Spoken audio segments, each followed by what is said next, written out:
Okay. We're live. Are we live? We're live. Are we good? We are live. Hello, everyone. Hey, everybody.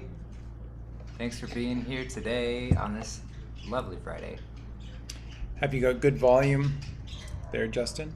I don't know. Can anyone in the chat give us a little... Okay. We're live. Sounds good to me. Sounds pretty good. Yeah, so as you can see, I'm back in Miacatlan after a month of July in Yulapa. So I'm glad to be back. Glad to be back here. And we've got a whole... Yeah, yeah, it's good to be here. We've got a whole bunch of lovely people in the chat. We got Rachel, Lisa Cry, Esoteric Gardening, Maggie McCall, Ingrid, Dave Trials, Paisley, Aaron, Jennifer. Lisa Cry, Freedom. So good to see y'all. Donica, Gift to God. Tiger Lily. Love it, love it, love it. The wonderful Rachel. I think you mentioned Rachel. Yeah, there's just Jennifer. they're all here. Kalawag, did you want to start with an incredible act by the incredible Yvonne? Yes. There's been some people sent some beautiful things. Sorry, what? Some people have sent some beautiful things. Yvonne sent us our Lord of the Rings cards. It was so lovely, and she put in a little Q necklace for me, and the most amazing Collection? of tiny 45s. Right? Take a look at those.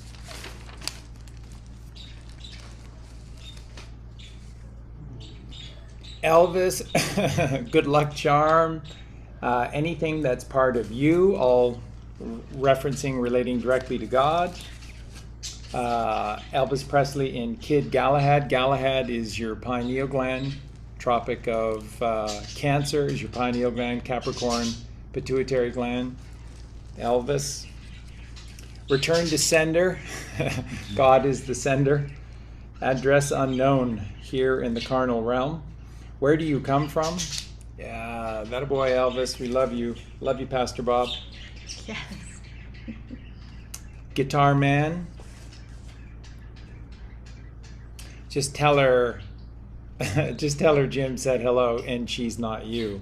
So these are awesome. And remember what I said to you about rock and roll and the whole music industry. There were two types of discs. What is that? Let's just take it out of the... So you see, it's a circle. It's round, but it's flat. Do you get this? Hey, your finger is Mount Meru. And the finger is absolutely Mount Meru. And so this is our creation. And how come we don't go off the edge? There is no edge because of the Antarctic ice wall. Everywhere is south. And it could be an Keep going. eternal plane. And infinite. all the world does not point to Rome. All roads do not lead to Rome. All roads lead to Mount Meru. And that's where we got to go. We all got to go. We have to explore all of this. We have to know all of this because that's the real riches of this world is in the knowing. And we need to know this realm once and for all. And anyone who attempts to block us from the ability to freely go find Mount Meru, to fully understand what Antarctica is all about, is an enemy. And we don't tolerate enemies. We don't at all, because we're righteous. We're children of God. And this is our kingdom. And if you continue to capitulate to these demons, you're not worthy. You're not worthy of anything. And that's what you're seeing. Let me stress this once again. So, by the way, this is a 45. What are 45s? Nick says. Yeah, 45 President Trump, 45 Cyrus, who once again, all the 45s are these interventions from God that come to cleanse the lands. So Cyrus 45, Trump 45, 4 and 5 is 9, and that's divine. And that's what these little 45s, the singles, were all about. Were these interventions from the albums, and that's 45s. And then of course the bigger, the slower play, the LP on the longer, slower play is 33 and a third. 333, 369. So it's all divine. It's all divine. And remember, rock and roll is to roll the rock. And that's what we have to do, everything. And that's what we're going to talk about today on the show about fully understanding and practicing this process of sacred sex. And that is all about this process of rolling the rock. And just as we get started, I'm going to pass it back over to Justin here, but just as we get started, remember, this is not a selfish act, and this is not about the service to self and the self-gratification and the feelings of pleasure. Those all come. Those all happen. Those are the rich, just rewards for doing the work. And doing this work and taking this very seriously is so very important because, believe it or not, you're putting others first. Sacred sex is you and your partner putting God and Mother Mary first, because the alchemical marriage is what must come first before we can have our marriage. You have to get your house in order. Everything is about getting your house in order. And to be able to get your house in order, you have to free the mother who is trapped in the root, basement, cellar, the root Muladhara chakra, and she must rise. And as she rises to him, she never goes anywhere empty-handed. She takes the child with us. We will go where she takes us. But if we don't take her anywhere, if all we do is remain in fear, let the bad guy win all the time, because fear, then all you're doing is selfish. That's selfish. You don't think it is, because they've taught you the concept of ego backwards. You don't think that that's egoic, but it is, because you're selfishly trapping your true parents, which are within you, which is this metaphysical realm, which is the subtle body system of nadis and chakras that must have this system of flow and ebb and flow and balance and rising within you. So if you don't do this, she doesn't rise. And the only way to get him is to get her. So together, break it apart, to get her. To get her, you have to go together. And so we're going to deal with all the tough questions, and don't let any of this process scare you at all. It's a bear. It's a journey. It's a journey. Colleen said that today. She said, would that be perfectly accurate for me to say that on the show today, that it's a journey? And I said, it absolutely is.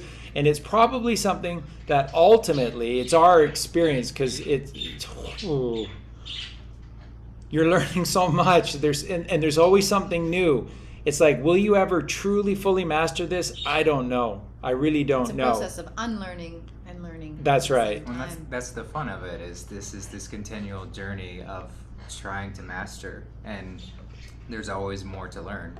So we never get through. It's just constant learning, constant experiencing, constant growing, and it keeps us from essentially getting bored. We don't ever have to get bored.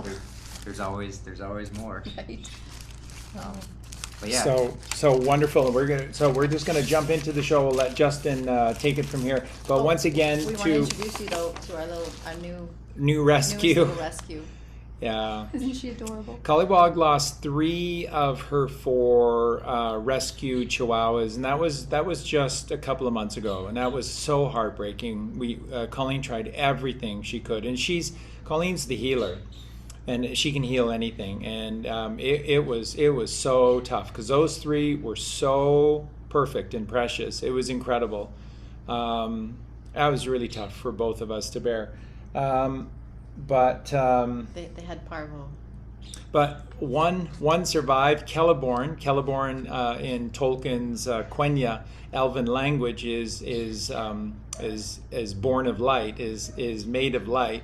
Celeborn, who is pure white, he's a white Chihuahua, quite amazing. I think we've shown you Celeborn a number of times. And so you want to introduce our this little one? Her name is Mithril. Mithril, which in Tolkien's Professor Tolkien's world, Mithril is what's called true silver. Remember, Frodo got saved as part of the Fellowship when he got stabbed by the troll in the mines of Moria, because he was wearing the undergarment, which is made of true silver, light as can be and stronger than tempered steel. And it saved Frodo's life, and it's true silver. True silver. Tolkien knew all of this.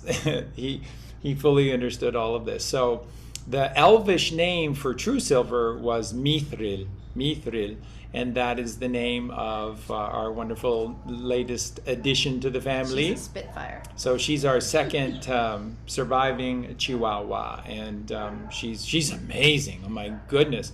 I sit at the breakfast table. She jumps on. I have the habit because I meditate so much. I always have the habit of closing the circuit. So I cross my feet together, my ankles, so that I'm closing the circuit. And she jumps on my 2 feet that are crossed together. And she climbs up my legs onto my lap and then up onto the table. She's something else. So sorry for all of that. We love you guys. Yvonne, thank you so much. This is precious. And to all of you, we haven't given you the address. We just felt so guilty because we literally had hundreds and hundreds that were saying, oh, we want to send you the cards. And they were like, oh, no, I don't. So I haven't posted the Lulu's address in town for everyone to send things. But Yvonne went behind the scenes, did some investigating with Justin, found out the address, and managed to send everything through. So Yvonne, precious. This is Colleen was in tears. Colleen was just sobbing in tears. It moved her so much. So thank you, Yvonne, and thank you to everyone. We know that you all want to do these things too. We love you so much. It is one heck of a family, and we're blessed. We're truly, truly, truly blessed. So with that, back over to the Master of Ceremonies, Justine. Wow. Yeah, so we'll go ahead and get into it today. So today we're not having any guests come onto the show, but we are taking questions from email. So I've received quite a few emailed questions. So we're just going to go through those in the order that we received them, and then if we have time, we'll hop over to the chat to take any more questions. For sure, and we also wanted to say that Mark Hayhurst, Mark has been with us for over 2 years. Mark is a wonderful fellow. And so Mark, if you're in the chat, we were searching for individual questions from you, but we didn't find any. So we definitely want to also make sure that we're making the time for Mark. So if you're in the chat, Mark, just fire off a question or send an email to Justin, and we'll for sure get that in. So go ahead, Justin. Yeah, and as we get into this, and it's important as we go through any teachings, as we uncover the truth, but just to remember to not have any self-judgment as we go through this process, and not to get into this ego trap of, oh, I did this wrong for so long, I screwed myself up, there's no redeeming myself, all those sorts of things. Like, there's always a chance of redemption. God always gives us a chance, and we just have to right the ship. And so when we know better, we do better. So as we process this information, as we move forward with it, don't beat yourself up for the past. Let the past be the past. It was a learning experience to get to where you are, and it was necessary to get you to where you are. But now we're learning and we're moving forward. So staying present and looking forward. Don't look back. So just wanted to say that as we kind of get into this. But it's going to be a powerful episode for sure. So the first question I got was from Mindy Ferguson, and she said, will holding in your sacred secretions still benefit you if your partner does not? I am on this journey alone. My partner still thinks I'm crazy. Oh. Wow, that you talk about a zinger of a question right off the bat.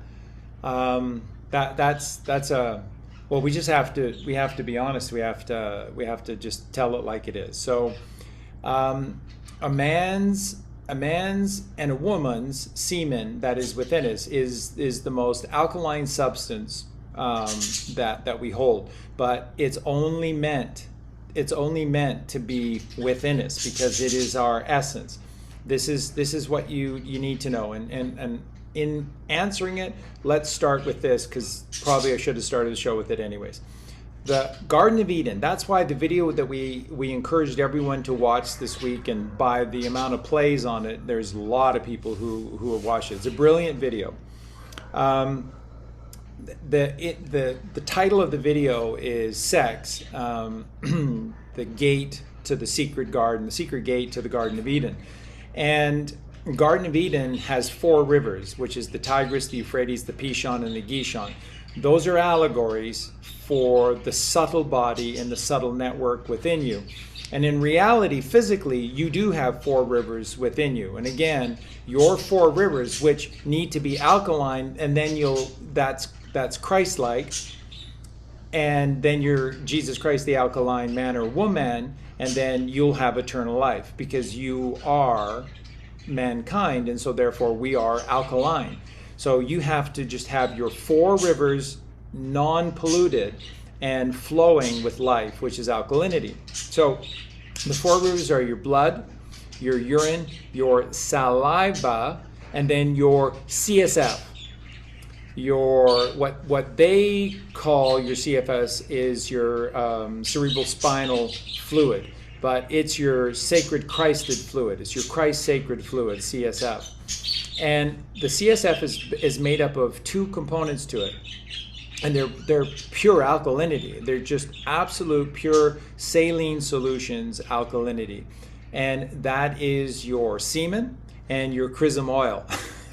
So you talk about sacred fluids, and that is what flows within your spine. This is what your spine is protecting. Your spine works on many, many levels. So it is the inner structure that is holding up the rest of you, which is tendons and muscles and nerve endings and veins and arteries and all of these wonderful things. It's all being suspended by the pine tree. You are a pine tree, but it's the pine tree because that's the serpent that is rising. That is the Kundalini rising, is the S. So that's why it's called the spine, because it's the pine tree. And you must rise her. To get him, you have to get her, and she rises, uncoils 3.5 times. And so that's always where hidden in the beautiful words that we're using. That's without right. Us even knowing. And it makes a sine wave, which is always 1/2 of the journey. And when it returns, so that's why in the subtle body we have the nadis coming down, and then you have the chakras going up. And everywhere the nadis and the chakras crisscross, it makes an X. X marks the spot, and you have 6 of those points inside of you. You have 6 chakras inside of you. It's like a ley X marks the spot. It's like a ley line. That's right. On the outside. That's right. So Mother Earth has the ley lines. So on the earth, there are ley lines within you. There are these power ley lines, grids within you, and that is everywhere the nadis and the chakras crisscross with each other, and they cross exactly where your wheels of light energy exist within you, and those are your 6 in-body chakras. So X always marks the spot, and that's this process. So our process is to rise, and that's what our cerebral spinal fluid does all the time. It is always rising up the spine, inside the spine, and then it goes into your brain via the ventricle system.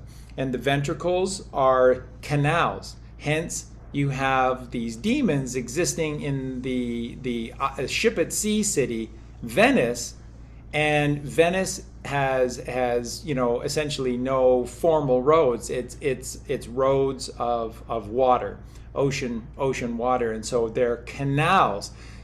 That's important on 2 levels. One, so that they're never ever walking upon God's dry land. So then they're not to be taken to task or judged for the little evil things that they're doing, because they are adrift at sea, which is lawlessness.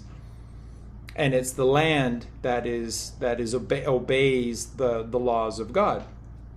And so that's chaos at the sea. So that's why they have to live in Venice and operate out of Venice, because it's that ship at sea. But the second aspect of why they've created Venice the way they've created Venice is because it's also mimicking the human brain. And this is where this essential fluid inside of you, how it transfers and transmutates all of this information, and then all of these sacred secretions within you is via these canals, which are called ventricles. And the third ventricle of the brain, which means that there's a circular canal that surrounds this innermost, centermost part of you, which is called the optic thalamus. And when it's illuminated, it's called the light of the world. Jesus Christ was the light of the world because that's what your CSF does. Your CSF goes all the way up your spine. It gets into the ventricle system at the very top of your head, and it works its way, and to get into the third ventricle has to go to the fourth ventricle, which is the straight and narrow path, completely straight, tiny little point on the right hemisphere of your brain, and then it leads directly into the third ventricle. So why do I mention all of that? Because that is the essence of our bodily system, both within us and both physically and metaphysically, both with a literal physical structural skeletal system and with a subtle body system that exists for us as well. So everything within us is based upon these four rivers, the four rivers of Eden, and they must be clean, not polluted. And everything that they do forces you to pollute those four rivers. Okay, so ejaculating your semen. So a question, wife, and the husband is not in with all of this, thinks you're crazy, and the husband, you still want to have sex, but the husband wants to ejaculate. The barbarians at the gate. When your semen exits the darkness, exits this inner world, this inner sanctuary, this inner sanctum that is your inner light, because if you look at semen even more so than white, semen is light, and that it is translucent. It is translucent in its nature as well, and it's not meant to see the light of day. And so when the male semen is ejaculated outwards, it goes from being one of the most, or the most alkaline substance known to man, to the most corrosive. It becomes essentially battery acid. And when a man is outwardly ejaculating into or on our beautiful, precious, sacred feminine souls, you are desecrating her temple of the body and of the mind. It's a desecration. And when you look at some of this pornography stuff, it is just horrific. It's just horrific to watch and to see. And what are they always playing upon? They're always encouraging men, like this is the whole point of sex, it seems, is to degrade women. And it's degrading women through this expulsion, this outward ejaculation. Which is an inversion of what we should be doing. So then you have to ask yourself that, now you know that what I've said to you is true. You know that what I've said to you is true. So you have to ask yourself the question, why? Why, when these architects of our society who are so evil and have done the worst things, why is it so important to them for man to ejaculate outwards and desecrate the temple of our sacred feminine souls? Why? Because you're never going to find her to get to him. The cremation of care. Cremation of care, you'll never get her, so therefore you'll never get him.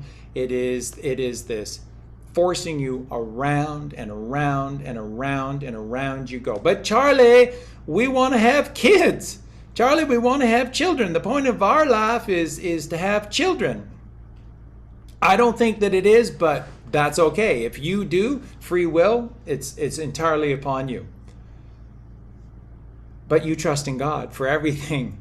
You take of the manna, which is the miracle of the thought of God, and God knows. So Matthew 6:6, when you enter into thy closet, shut thy door, and do not utter vain words and repetitions as the heathens do, for surely they have their rewards. God already knows what ye have need of. Immaculate conception. So- Perhaps it's one of those really strong super Olympic sperms Exactly. that jumps the bridge, gets out, But- finds his way to where he needs to be. Yeah, one, it's also it's more testament to the fact that we're having kids way too early because God's not blessing children to be born that way. And I think that if we realign ourselves back to the way of living, get back to this alkaline state, start to live longer, then we would start to see a whole bunch more of these immaculate conceptions, because people would be having children at the right time.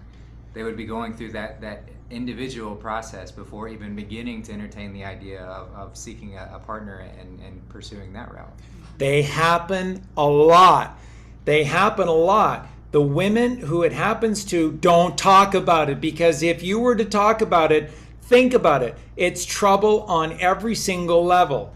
If you have a man in your life, it is a destroyer of the ego, and a man could become violent if you're claiming that his semen didn't do the job, or he didn't do the job, that this came from God or something. Then the human ego will rule the roost, and could become very violent through this process as well. So immaculate conception happens all the time. It doesn't get talked about. And do you think that the 6 o'clock news is going to lead off with more stories about how God is so wonderful and so amazing, and how he's bestowed life into 39 more divine feminine souls? And I mean, we just can't wait for these divine children to come into this world, and it's a blessing from God. Nope. No, they're Satanists, so they're not going to say this at all. It doesn't get talked about, but I guarantee you it happens all the time.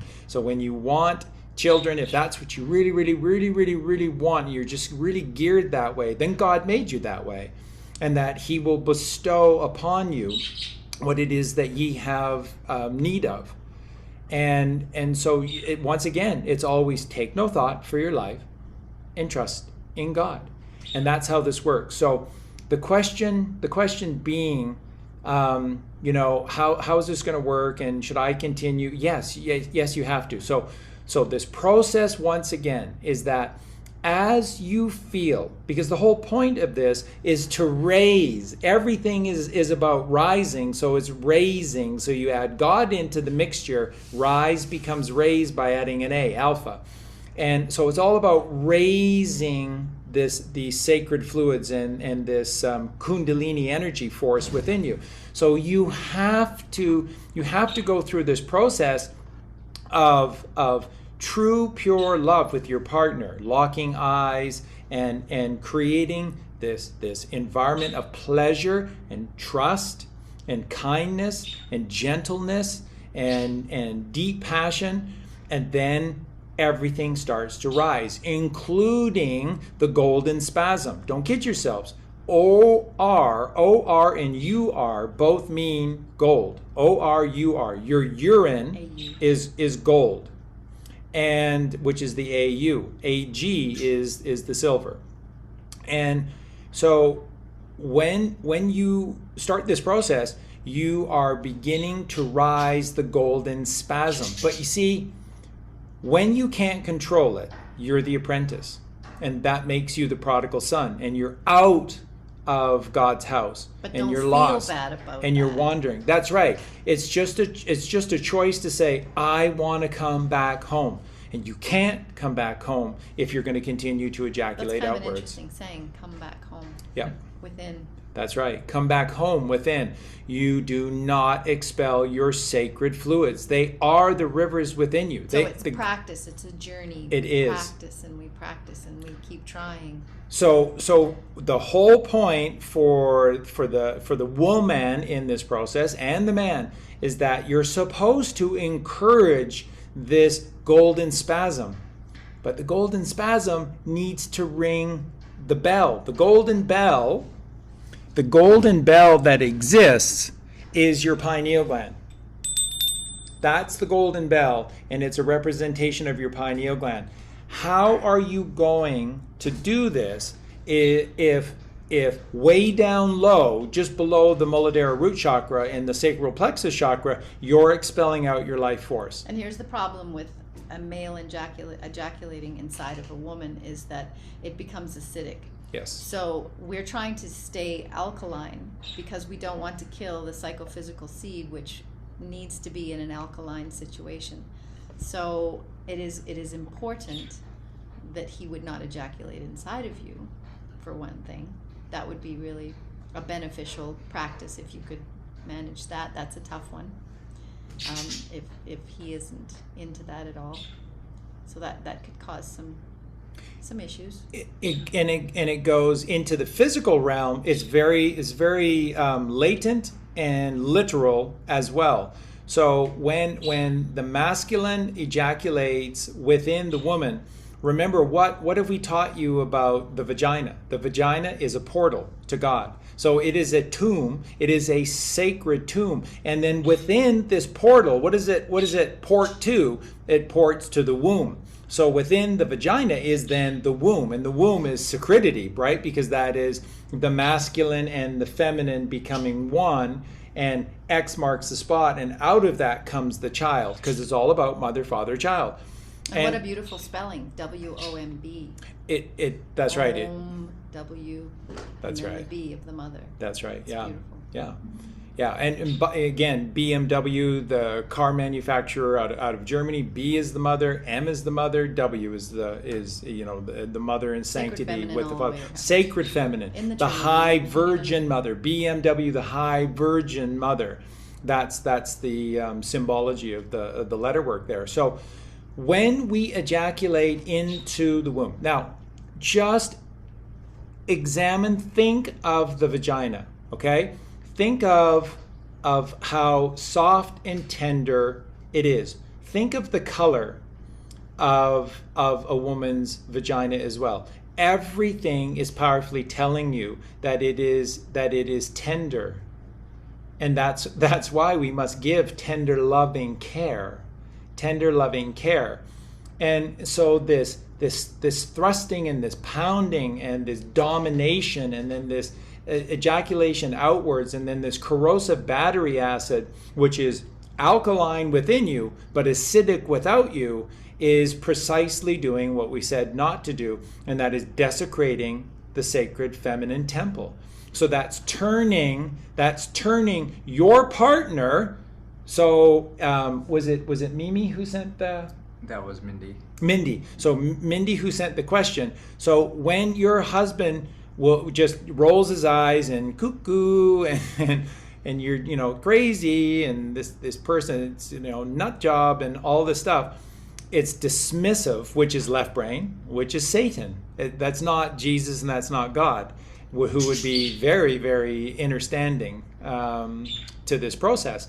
So what that person is doing is that they are is the cremation of care, as Justin said. It's desecrating a very sacred part of you, which is the tomb of you. And women are bestowed this sacred gift. You are given this extra tomb that we, the male of the species, we don't possess.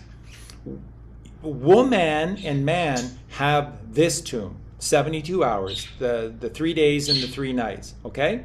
But women are gifted a second tomb, which is the vagina that leads to the womb. So you talk about hallowed grounds. Once again, what did I say to you? Observe the vagina and take the time to do that. Explore it. It's an amazing space where it needs to have a certain alkalinity, a certain pH level. And when that changes for women, you may notice that sometimes you get a lot of infections after you have intercourse with your partner. I've heard that from a lot of women, and I think it's a lot to do with the fact that the pH has changed because there's more acid in there, as well as it can introduce all sorts of other things when the sacred space isn't in that kind of balance. balance. It's a temple, and it's a tomb, and it is sacred, and it's within you, and it's very, very tender, so it's fragile. So it must be shown tender, loving care. And if it's not shown tender, loving care, if you allow these monsters into you and penetrating you and then ejaculating outward, they are desecrating you at your very, very essential level. And you see, this is both an inward and an outward process. So it is definitely transmutating the alkalinity of you and making you acidic, and therefore women get all sorts of infections as a result of it. But you see, it also works at the metaphysical level, and it's affecting your chakras. So in the podcast that we encourage, the video that we encouraged everyone to watch, which is, Sacred Sex, the secret gate to the Garden of Eden, what did it say to you? That when you partake of this process of outward ejaculation with you and your partner, if you're doing that, it is literally taking your subtle body network away from you. And what is your subtle body? Those are the nadis and the chakras. And that's how you rise the mother within you, is through the subtle body. It is a subtle process through the chakras. And every single time that you ejaculate outward, or a woman allows a man to ejaculate outwards within her, you are damming up Adam. You become the wrong Adam and Eve. You become the dam that is blocking your salvation. Your salvation are the 4 rivers of the Garden of Eden. They must rise. They must all rise. And the only thing that can rise is alkaline. Once again, like I said to you before, ages ago on those podcasts, right back 3 years ago when I started about cancer as a hoax, and I went into litmus paper. Litmus paper shows you everything you need to know. That's your sacred system. And above on litmus paper, what do you see?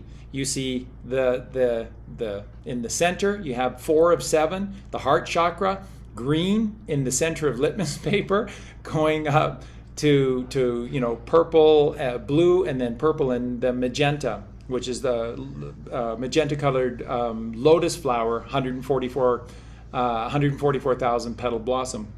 And then down below, what does it go to? Blood red hell when you go down. And that's what this process does. The outward ejaculation is taking you to hell in a handcart. It absolutely is. When you do this right, when you harness, when you learn to master this process, when you are above the self-gratification of just letting it all go, and you don't care anymore. And it becomes an act of service to your partner, service to others. That's to right. Help them raise their beautiful energy and frequency to get to a place where they are connecting with God, and together we connect with God. That's the act. Exactly. So Mindy, whether your partner, husband agrees with any of this or not, kind man who loves his wife more than anything would say, I respect how you're feeling, and how your understanding of this is beautiful. I don't agree with it. Or I don't understand. I don't fully understand this, or I don't agree with it, but how you're describing this is beautiful, and I should be respecting that. I need to respect that. And when they do, then they get to experience the miracle. Because here's the thing. I was so glad that I was a late starter sexually in my life. Very, very, very happy that was the case. But when I went into university, and being a football player, and a top academic student as well, and there were lots of women around, and very, very just beautiful, and I mean that both inwardly and outwardly, just very, very beautiful souls. And they were attracted to your magnetism. When I was going through this process of discovering the sexual function and taking pleasure in this, it never sat right with me. It never, after orgasm, I just wanted to leave. And I think many people feel that way. And the thing that I was at least wise enough to know was this. I shouldn't want to be doing that. Use some common sense. You're with somebody who is so beautiful. But the ego will say it's them. They're not the right one, perhaps. And I eventually came to the gnosis that it was me. That it was me that I was trying to run from, and that there's nowhere to run and hide when it's you. You eventually have to... That's a right brain thought. It is, and it's taking responsibility, and I needed to take responsibility for me, and eventually I got to the point of knowing, and then after that I went into a period of no sex because I was scared by the entire process, and I didn't know another way. Isn't that just the case? Because they hide the commonsensical truth away from us. And so I panicked, and then I didn't want to have an orgasm, but I was doing it for the wrong reasons, ultimately, because it was out of fear. And we shouldn't be doing it out of fear. We should be doing it out of service to others. So again, Mindy, your husband should be kind and should be listening, and how you're explaining this to him is so beautiful. It is so beautiful and respectful. Then out of respect, he should not be wanting to ejaculate. And then again, like I said, the miracle and the gift occurs, because when you begin to experience the orgasm and you learn to control it. So in the beginning, that means you're going to have to pull out. There's no other way. You have to pull out, and then it's all, and this is, by the way, Colleen is super because amazing. We're programmed to get to a certain place and then let it fly. And then no control. And Colleen is really great about this, because Colleen is always carrying compassion and coaching. And so Colleen's remember the breathing, focus. And so, the muscle, the peritoneum, the muscles that you're using to be able to stop the outward ejaculation, and you'll come to be really good at this. Like when you stop your flow of urine. Is the exact same thing. You're out in public and suddenly you realize you have to or you're urinate. Running the water at the sink and you gotta pee. And you realize you have to, but there's no place to go right now, so you've got to forcibly stop it. The same muscles, the same process that you do to prevent yourself from urinating in public is the exact same process, are the exact same muscles that you use. So you pull the stimulus away, you pull yourself out, and then it's just this deep Buddha breathing, deep Buddha breathing, intense, focusing inward. And in the beginning, that's all you're doing. And you're missing all the miracle, which is the light show and the real orgasm that's happening, which we'll get to later in the show. But just in the beginning, you must stop that golden spasm outwards. You must stop it. Then what do you realize? You still want to continue, which for me, this may not sound like a big deal, but to me it was huge, because when I was younger, if I ejaculated outwardly, I was done, and that was it. And I would just lose all life, and I would just fall asleep. Yeah, absolutely terrible, absolutely terrible. Just very little to nothing left with me. Which with makes that process. Sense when you look back, right? I mean, all the signs were there that That's you right. were ejaculating your essence. You're ejaculating your essence. And so we're going to pass it back over, but what I just wanted to finish was with this, so that when you stop this process and you don't ejaculate outwards, you don't get frustrated, because suddenly you're aware that you're still erect, you still have this massive passion and desire, the willingness, and guess what? You find you have more energy. Every single time you partake in the inward orgasm, guess what? It's another energy boost. It is a natural energy boost. And so you see how everything that they do is encouraging you to expel your natural, God-given, eternal flame and eternal energy, and then you expel it outwards, and then you need coffee. And what is created when you expel all of your essence is a zombie. Yeah. Like And so a zombie, so you need a monster drink. And what's the other one? Red Bull. Red Bull, Right. left brain. Red Bull is your They're ego. so clever. They're so clever. So I need a Red Bull, or I need a monster drink, because you've turned into a zombie. You've turned into a monster. You've turned into a Red Bull. You are an egomaniac when you Totally ejaculate invade a wave outward. at that point. And that's not a judgment. That's not a judgment on my part, because I was a fool to partake in this system, and I wish I knew better, and I wish I knew more. But the least I can say about myself is when I knew better, I did better. And again, I wish that I was better than that, but I'm not. So when I knew better, I did better. And that's why we teach this and everything, because we're just trying to help those where everything has been hidden from us over to these wonderful souls. Yeah, well, there's one sort of mental imagery that I like to associate with that stopping and redirecting the sacred fluid, your semen, and you can kind of visualize it like a train track. You know, you are causing those muscles to flip the direction of the path to go to the right, and so we're encouraged to go on this wide and spacious path of ejaculating outward, the easy way, the tempting way, but we have to redirect that flow to the straight and narrow path, the right path, and that's where that conscious intent comes behind it, to really engage with it. If we're unconscious, we're just going to ejaculate outwards, and that's that. But if we are conscious and in the moment, if we are present, if we are focused, then we can redirect that path to the right way.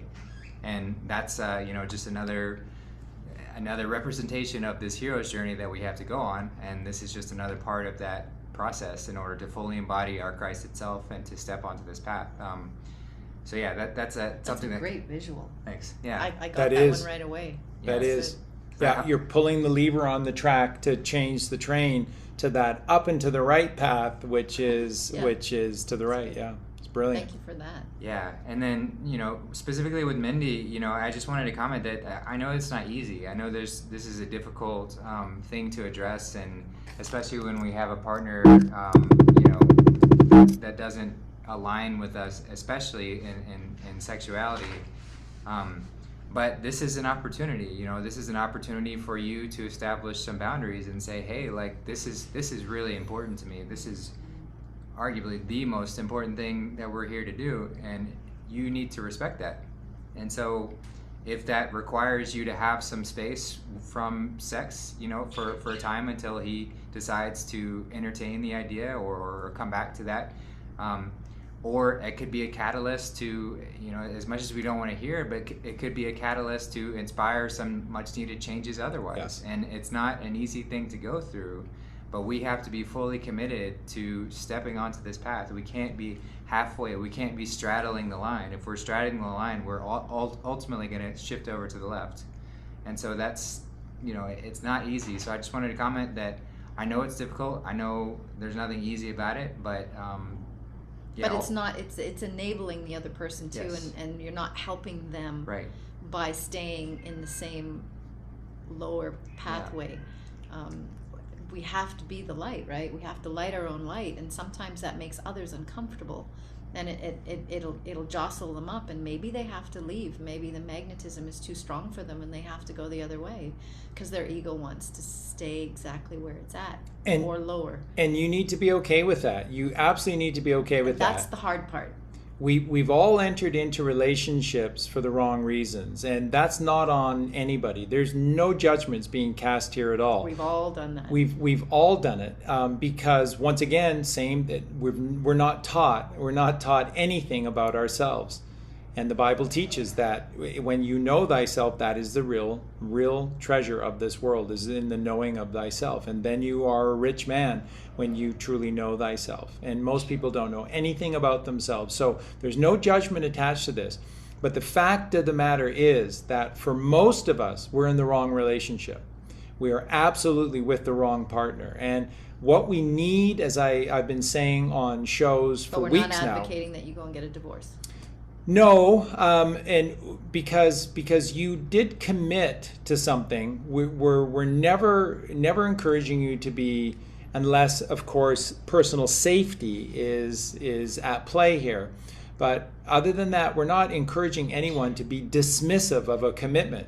You need to take your commitment seriously, and we always need, children are involved. and especially when children are involved. We need to give people a chance. But there are, like Justin beautifully said, but there are minimums, and there are boundaries that just can't be broken during this process. So the very first thing in this process is to simply say that until such time that you learn more about this process, or I help to try and teach you a little bit more about why we don't ejaculate outwards, then that's just not going to happen. That just isn't going to happen. And again, for all the men listening in, have you ever taken the time? Maybe many of you are embarrassed to do so, which is a shame, because that's so much of what the sexual process has become, is shame. They teach you that it's something that you want through pornography, but then at the same time you're supposed to feel bad. It's incredible. They're very evil, and they're good at being evil. But you need to learn about your partner as well. And if you're a man, you need to learn about woman, because they are amazing, and they are gifted with gifts and aspects to themselves that we don't possess, that are true miracles. And so with regard to the vagina, you need to learn it and just observe, become the observer, and notice the subtleties, notice the shapes. Isn't it interesting that the very shape of a woman's vagina is the very, and I mean exact. We've talked about this before. I've put posts up quite often on MeWe about it. Facebook I did as well. But the shape of a woman's vagina is identical to the shape of the Catholic Church's representation of the Virgin Mother Mary. It's purity. And it is. And when you enter it for the wrong reasons, that is the worst thing that you could possibly do, men. That is the absolute worst. Because what you're the barbarian horde at the gate of St. Mary. And you're breaking down that pure, divine barrier, and you're raping it. There's just no other way. There's just no other way to put it. When all you care about is getting your rocks off, when all you care about is to have that 3-second ringing of the bell instead of the perpetual golden vibration that you're supposed to be creating within you, then you're doing it for the wrong reasons. And you have broken into the most sacred place on earth. And it truly is. And you would know this if you just observed a woman's vagina. It's beautiful. It is soft. It is tender. It is a flower. It is to be treated with love, with tenderness. Elvis sang a lot about tender and tenderness. Because that's how you're supposed to love a woman, is with tenderness. And that's not what we're taught. So once again, there's no judgment here. There's no judgment here. We've all been down this road, but it's wrong.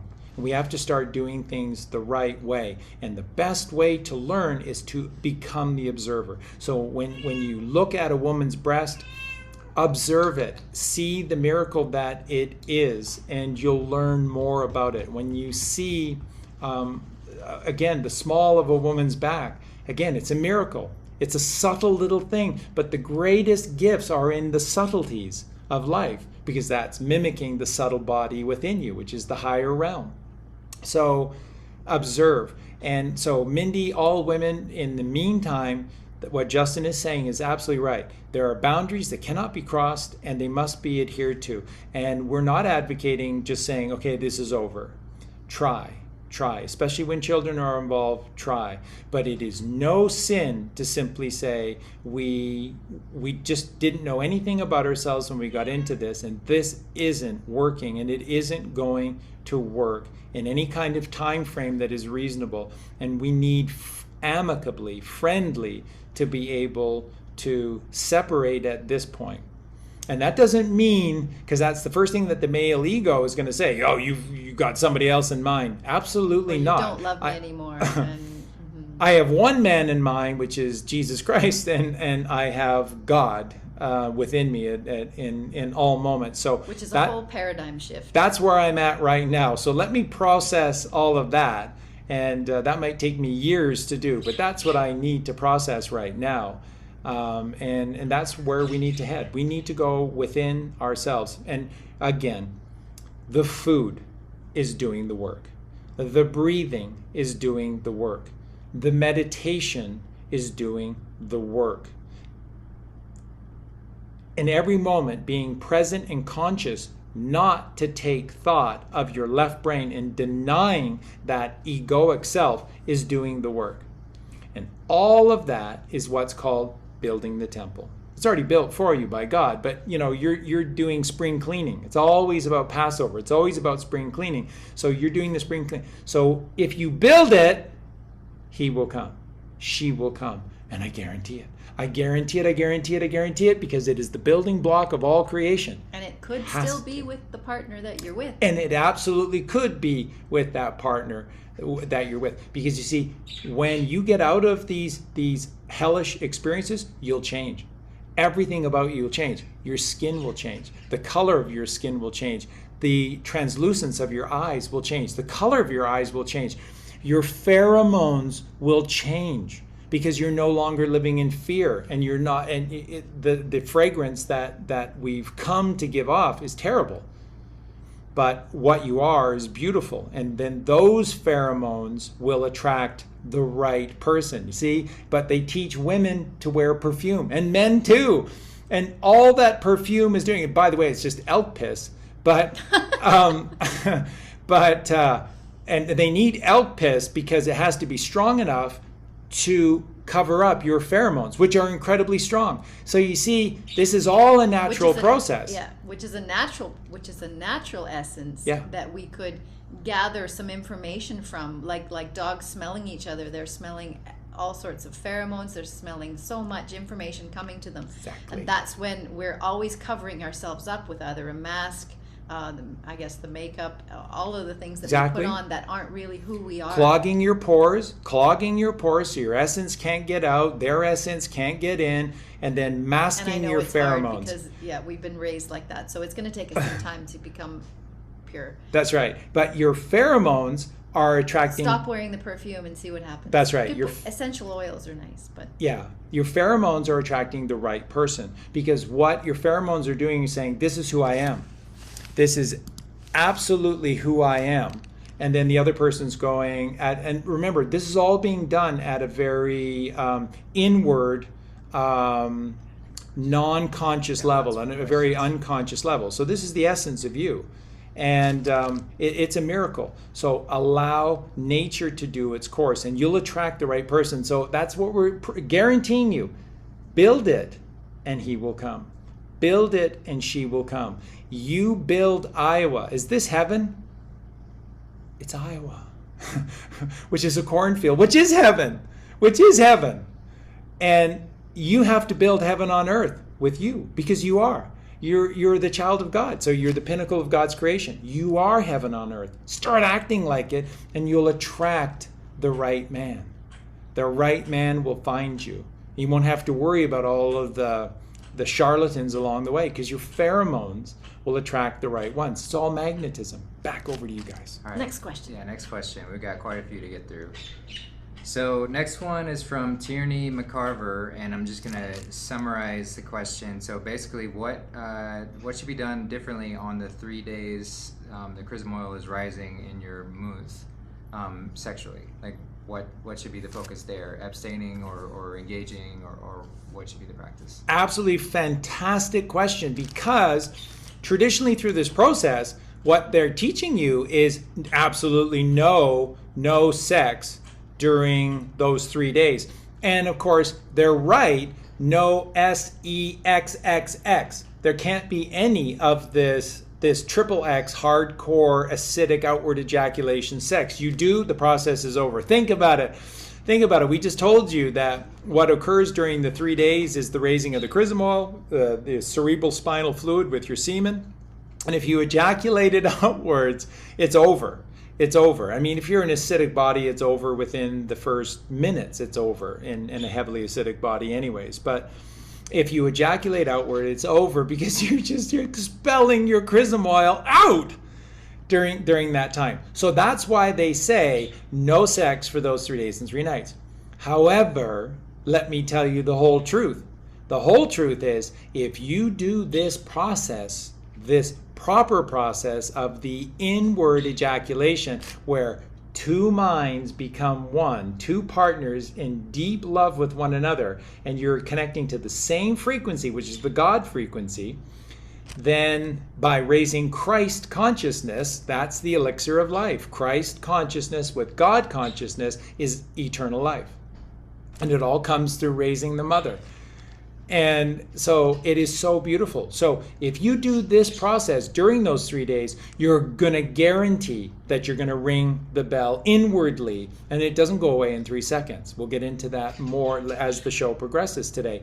We'll get into more and more of that. But that is the point. You're supposed to be doing this process during these 3 days, but you do it correctly, rightly, inwardly, not outwardly. So that is a tremendous question, and I'm really glad we got to set the record straight on that. It's crucial, but you have to do it the right way. Anything to that? Next question. That's a good one. So this is from Lotus. What is the best way for the female to hold in her essence in sex? I've read lots of the Montauk Chia's work and the book The Jewel and the Lotus, which detail advanced sexual practices for white tantra. However, I find it pretty complex. So is there a simple way to understand the female's role in her essence retention? I am a novice, and I am definitely learning. But for me, visualization has been really important. Envisioning myself raising it up and intentionally intending it to rise up. And I envision what it would feel like. So I get further and further, and that's kind of where I'm at. So for me, the whole process is a journey, and I have a lot to unlearn. So it's a process. So as far as that question goes, obviously there are other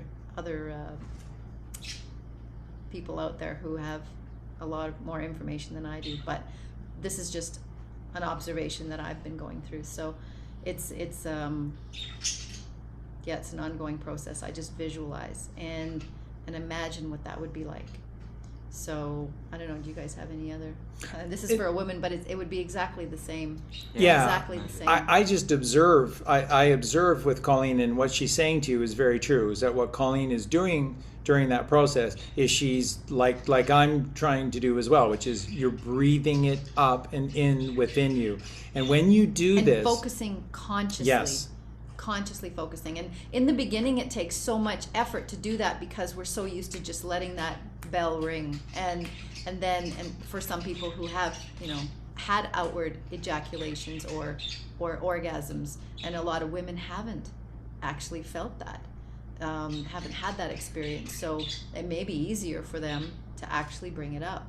I'm not sure, I can only speak for me, but I think it would be the same. And it gets easier and easier. I notice for myself, it gets, as I practice, it gets easier and easier to get to that place of bringing it up. There's an incredible teaching that came from Santos when he was instructing us to the wholeness of this process. And when he said it, it really registered with both of us because it made sense. In the beauty of God's creation, that it should work this way. And what Santos said is that it's just like when you start down the path that is straight and narrow. you're not going backwards. You're just building on where you go. And that's the whole point of a straight and narrow path. It's hard to turn around. And it's hard to turn around on purpose. That's why, we give you these examples that you've been so good with your food for this long, and then suddenly somebody comes over and you have mashed potatoes or something like that, and you just feel sick, literally sick of body and mind afterwards. That's a gift. It's not a punishment. It's a gift to show you how hard you've worked. Biofeedback. Don't tear down the temple that you have worked so hard to create within yourself. So it's like this with the sexual process.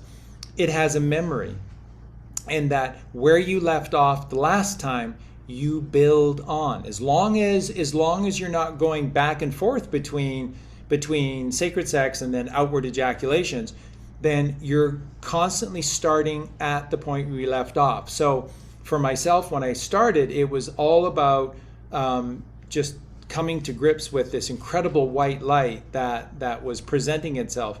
But then what you find is that the white light begins to change to a bluish light, to a purple light, and then the magenta light. And so for me in this process, it's now sometimes briefly the purple, and then it's just right into the magenta again. And I cannot stress enough, this is real, and that this light is a healing light. So the longer that you can do this process, that's the incredible thing about lovemaking through sacred sex. It's not 5 minutes or 10 minutes. That's ridiculous. Where is the value in that? At that point, when you bring it together, it should be really, the sacred space should be timeless. That's right. There should be no thought of time. Exactly. Whereas in the old world, it's like, are you done yet? Or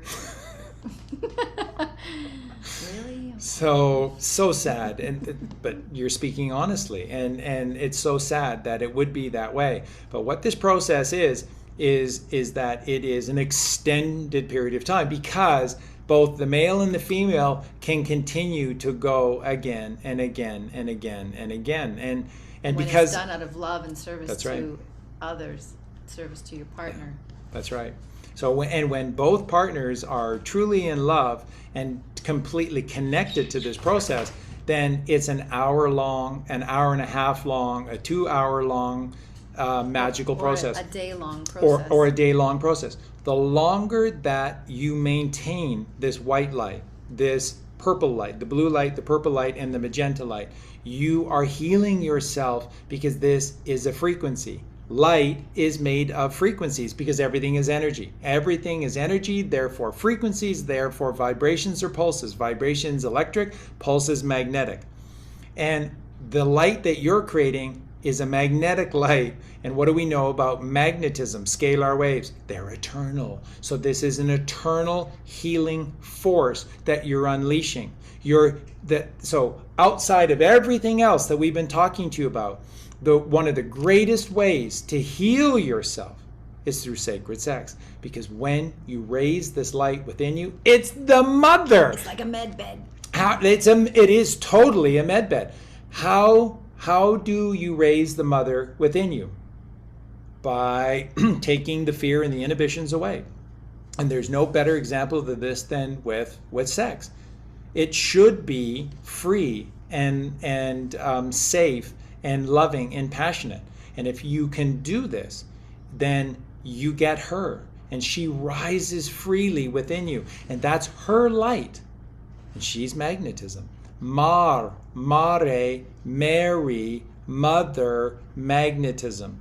It's eternal light, and you're healing all the problems. So you know, maybe you had some cancer cells that were starting to, and there's no such thing as cancer cells, but whatever. Just you had a disease forming within you. You had a collection of very unhealthy tissue in one part of your body. It's healing that.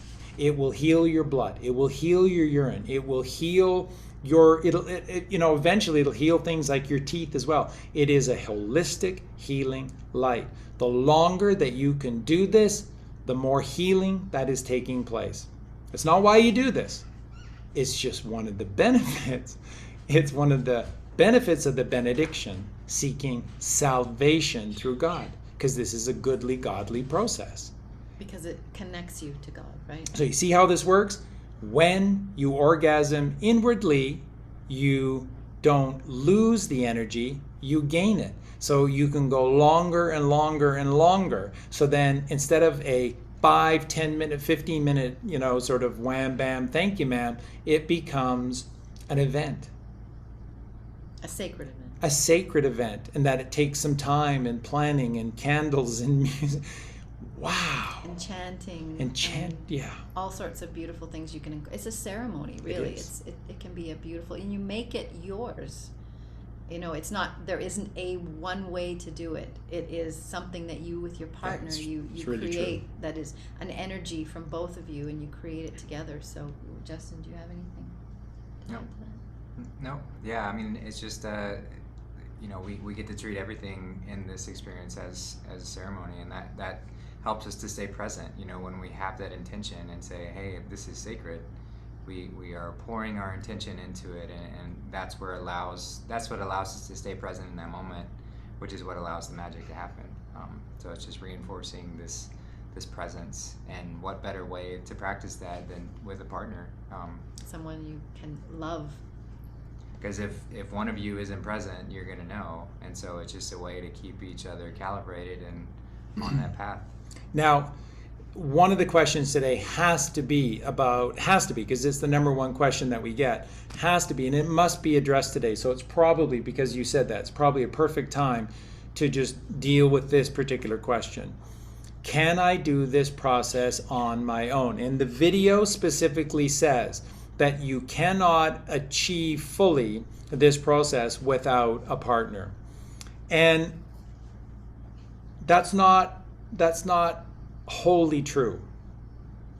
You can go and achieve the miracle, and you can have all of this incredible healing, and of course, by the way, this is where all of the gnosis is massively flowing to you. So the incredible downloads are coming through this process as well, because you have no inhibitions. You have no barriers left that are restricting you from receiving the fullness of God's gift. So it also means that when you do this, you're tapping into the Akashic records.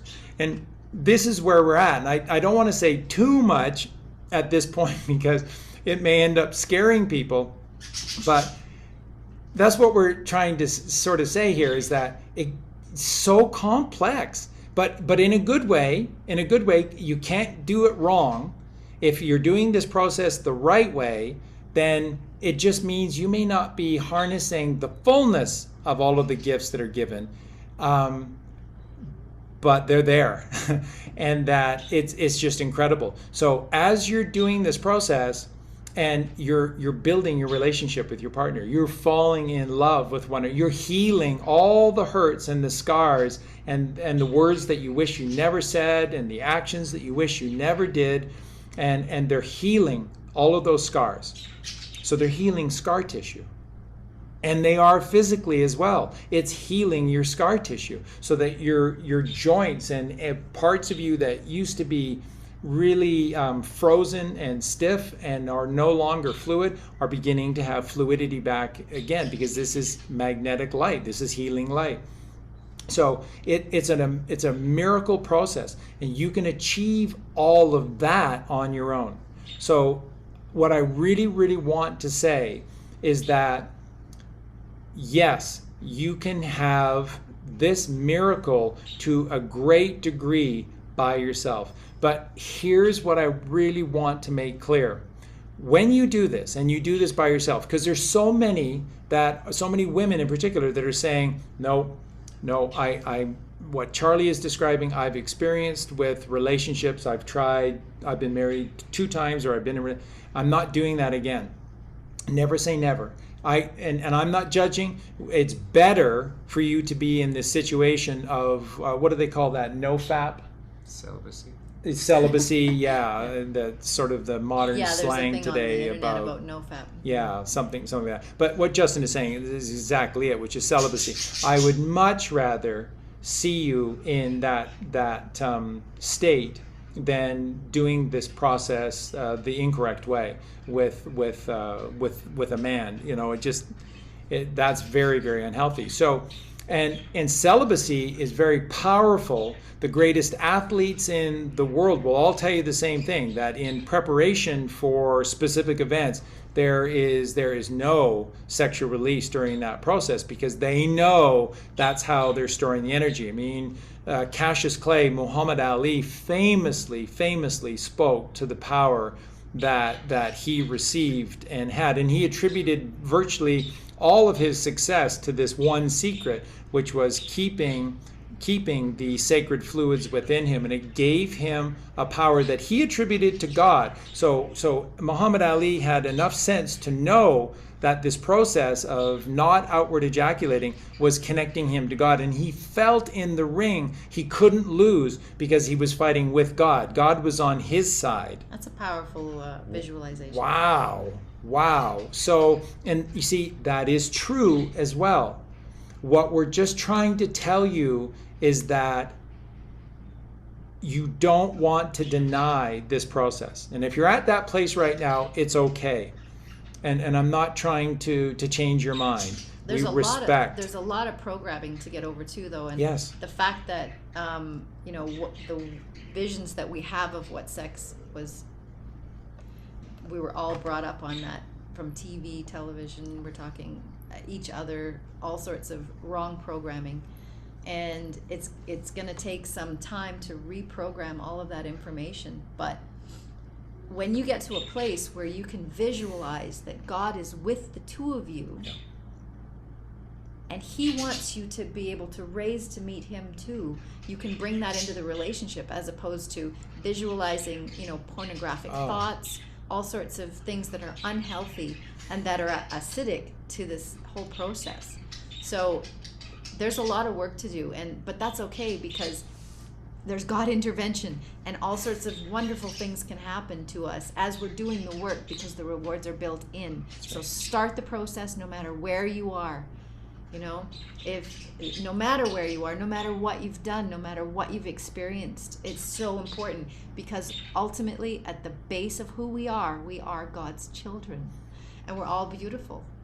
And God wants you to achieve this. So everyone is on your side. Once again, everyone and everything is on your side, and you'll receive help in the most miraculous of ways. You'll find the video that you needed to find. You hear a song that suddenly makes sense to you, and you'll find all of these clues, all of this teaching that was always there for you, because everyone is on your side. Everyone, other than these demons of the world, the Canaanites, the left-brain monsters.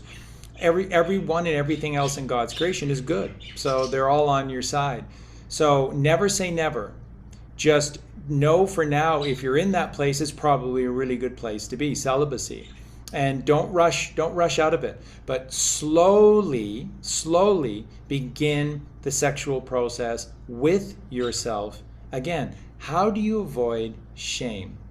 How do you avoid shame in this process of masturbation, when masturbation has been demonized as just this horrible thing? You'll go. Should we give that to Justin? You'll go cross-eyed or blind or something through masturbation. By connecting this whole process to God, where's the shame in that? Where is the shame and embarrassment when you're inviting God into this process? And the process is raising the Mother Mary within you up to the Father. So again, when you begin to see this alchemically, what you'll see is that you're providing the most selfless service ever, because this is how you raise the sacred feminine that's within you up to God, who is within you. And there are other ways to do it, but there is no more powerful way to do it than this.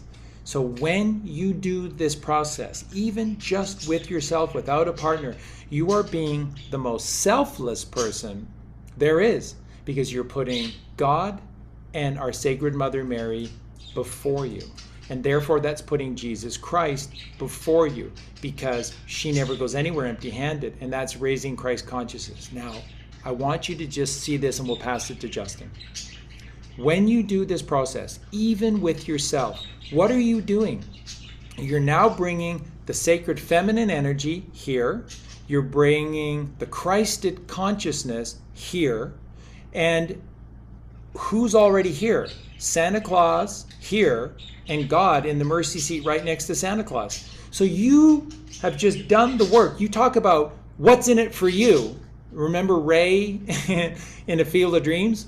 I guess that's what I'm saying. What's in it for me? Really, Ray? Really? But what's in it for you if you do the work is that you bring Father, Mother, Child, and Santa, who gives nothing but presents, all in the same place. You don't think that that's lore, legend, and magic? You don't think that you've just created magic within you? You want to become a wizard, a white wizard that creates potions within you? What do you think your potions are? Melatonin, serotonin, dopamine. The three wise men. We three kings of Orient are melatonin, serotonin, and dopamine. This is alchemy. This is wizardry. This is real science. Not this bullshit crap that they teach you in school. There's value to chemistry. There's value to, being able to categorize in biology, physics. But there is some value there. But alchemy is the real science, and it's within you. And it raises the mother and child to the Father. And you are the most selfless person in the world. And do you think there's something in it for you? Of course. That's not why you do it. But of course, the most powerful gifts in the world are gifted to you for doing this process. And there's no shame involved because you're putting others first. And that's the most beautiful thing that you can do. Over to Justin. Yeah, well, I mean, it's been, since coming on this journey of this truth, I've been more leaning towards the celibacy perspective of just trying to figure this out before even getting into it. But I would say that when we do go on this process ourselves, that you can take that opportunity to really visualize what your partner, your partner that God has in store for you is like, and what that experience would be like with that sacred partner, and that allows you to fully embody that and get away from this pornographic mindset of what's needed to turn yourself on or whatever else, and to really get into this sacred space of what sacred sex truly is. What an interesting turn yourself on, which is exactly what we're trying to do. Right. Turn this lamp on. Ion. Right? Ion. That's what all these words, that's what ion means. And that's why all these words end in I-O-N, ion, ions, transition, and I am on. And what is the I? It's the single I. Feminine. It's the single I. So, and it's a small I because it's within a word. So there's the pillar, there's the single I, on. That's the answer to everything, is turning the single I on. Sacred sex turns the single I on. It rings the golden bell. It raises the kundalini within you. And then you've got the northern lights inside of your head, because within you is Mount Meru. The very center of you is the North Pole. And that is Mount Meru. As above, so below. And as within, so so without. without. And that really, really, literally is true. It is. It is. And no more It's a powerfully fractal. than We're with a the part sacred of that sex. fractal. That's right. So everything you're doing is to get to Santa Claus. It's just a miracle. I spent most of my life thinking Santa was dead. He wasn't real. Yeah. And there he is at the North Pole, and that's all he does. He works nonstop all year round for all of the good boys and girls. And why does it say boys and girls? Because we're all the children of God. So we're all boys and girls, right? We're not supposed to be these ugly adults that get angry with everything and serious about everything.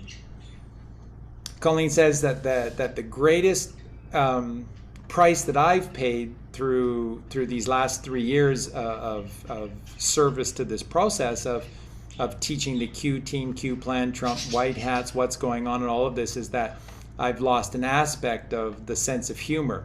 But like I said to Colleen, I'll get it back. I'll get it all back and more. He's in work mode. That's right. And so it's always there. I'm always ready to laugh uncontrollably at a moment's notice.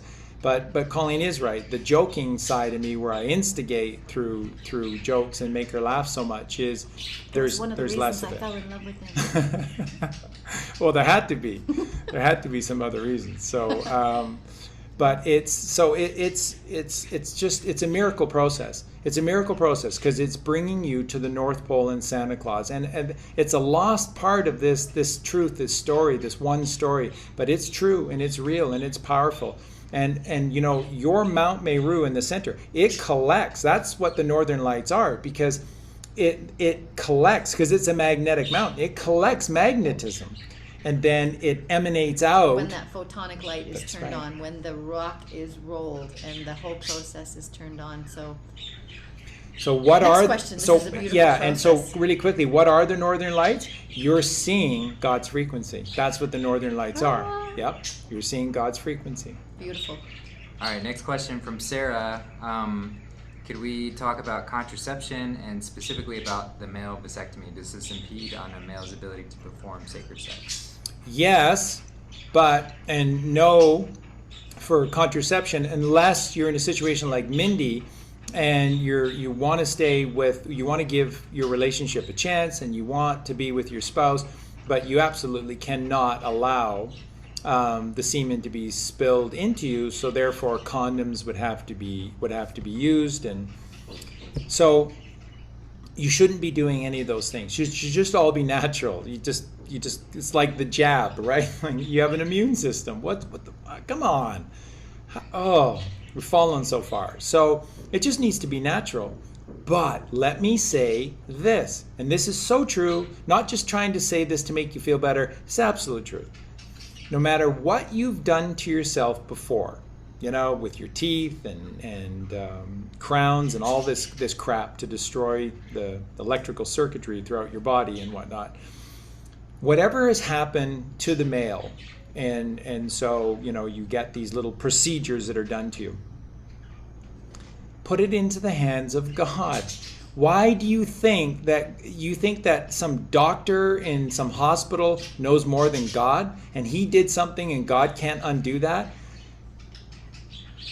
I don't know how else to tell you, but that's the real power of this world, is God. He can undo anything. You got a little knot tied up inside of you, he can undo the knot and put it back together. He made you. He can do anything, and he wants to. Miracles. All he's waiting for is for you to say, I'm all in. Father, I'm all in. And what your plan is for me, I want to see this plan. This is so cool.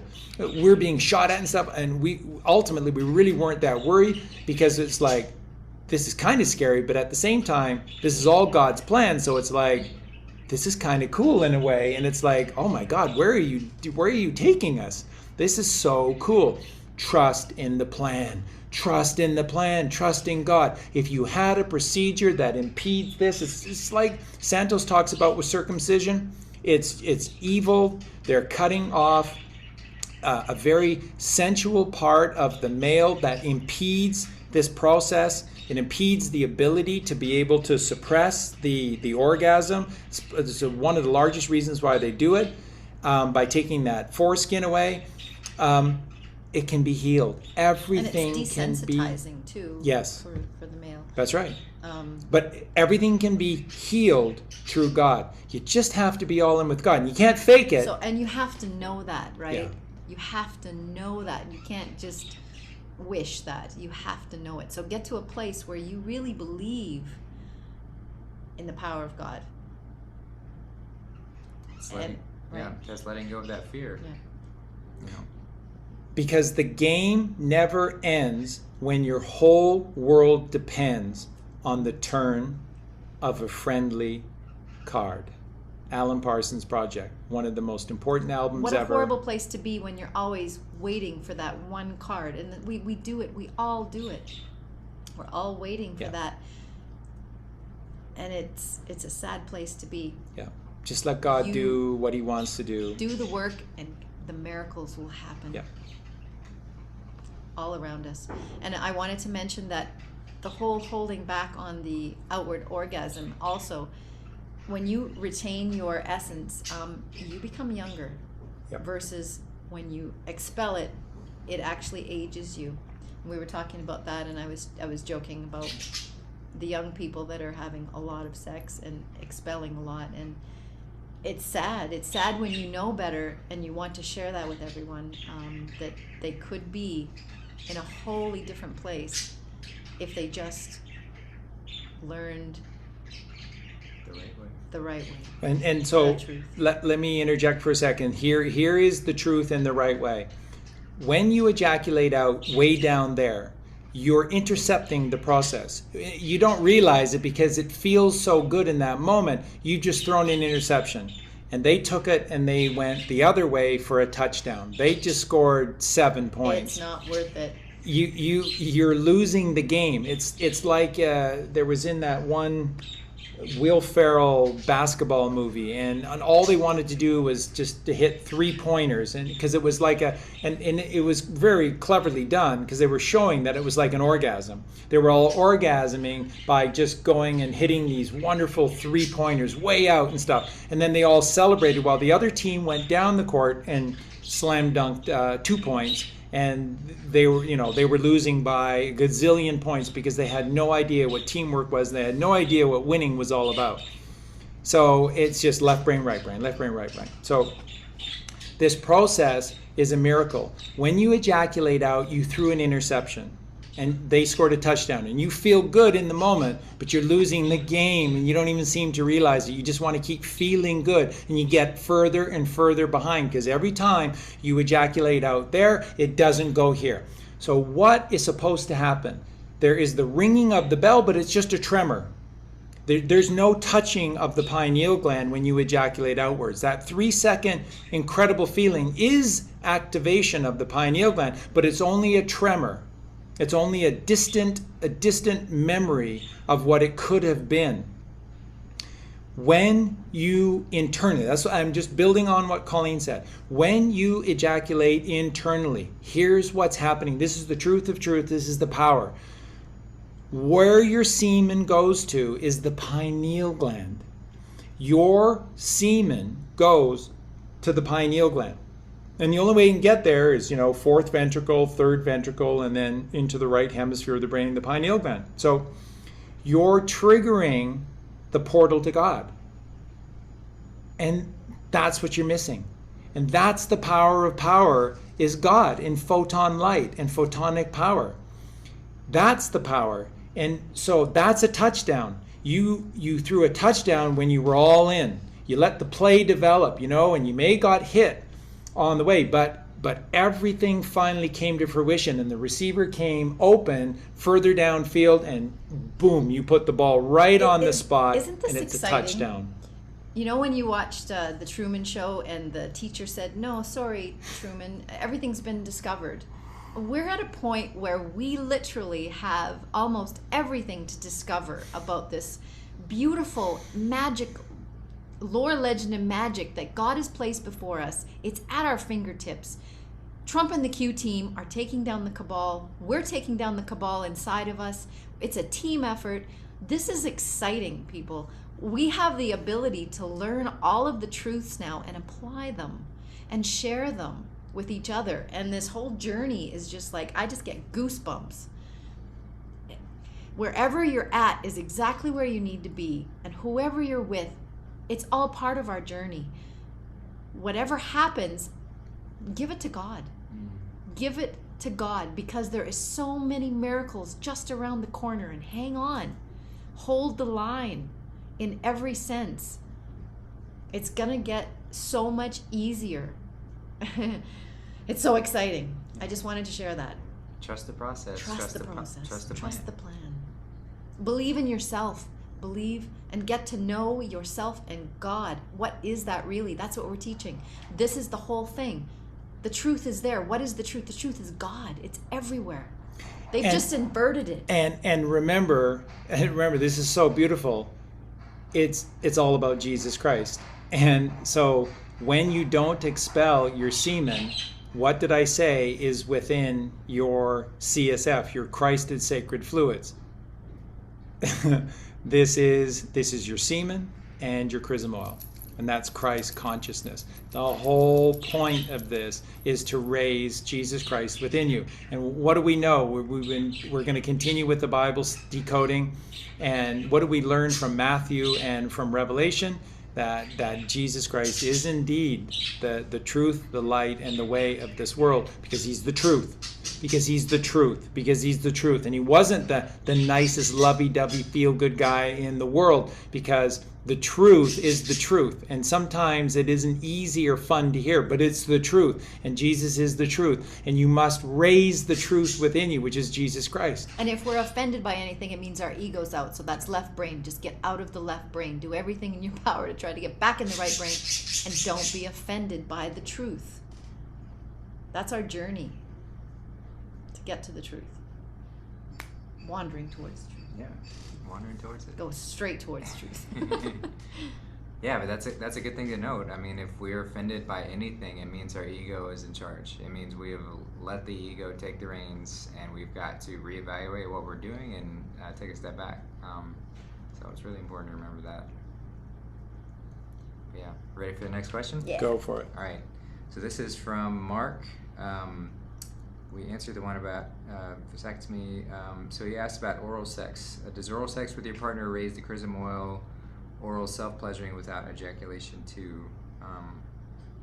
So yeah, just want to touch on oral sex. I've seen some people in the chat ask about that as well. Yeah, you know, it's complicated. It just needs to be done for the right reasons.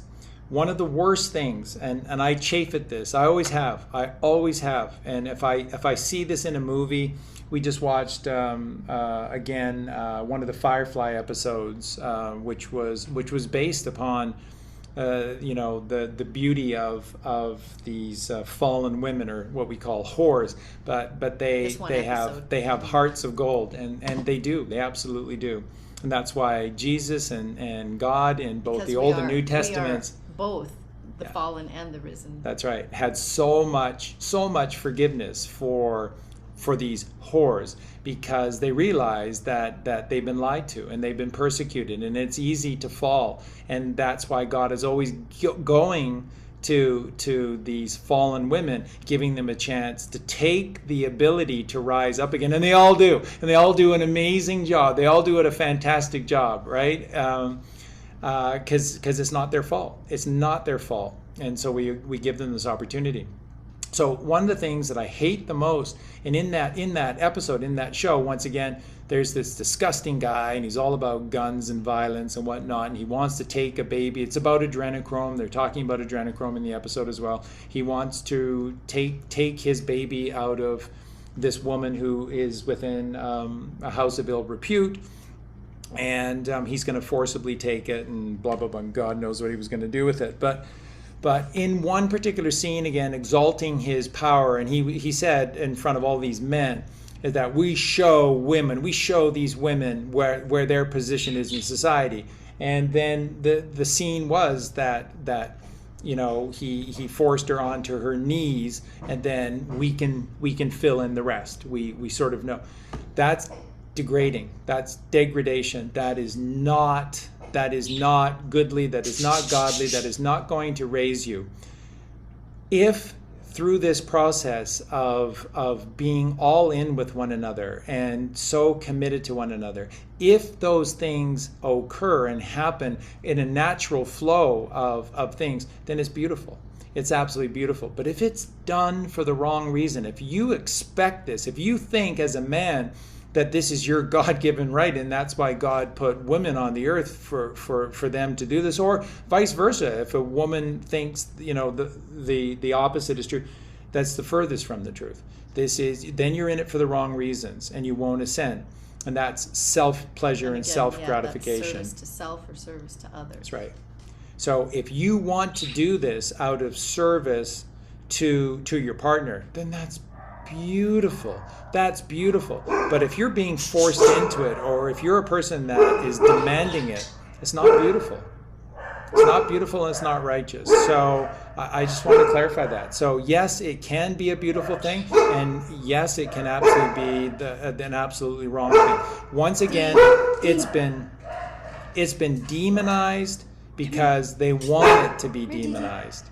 Because they work nonstop around the clock and everything that they do to demonize this process. Remember, they've turned sex, S-E-X, into S-E-triple-X. They've turned it from a 3-letter word into a 5-letter word. Which means we have some unlearning to do. That's right. Some visions to take away, some horrible things that we've been subjected to. All right. Next question.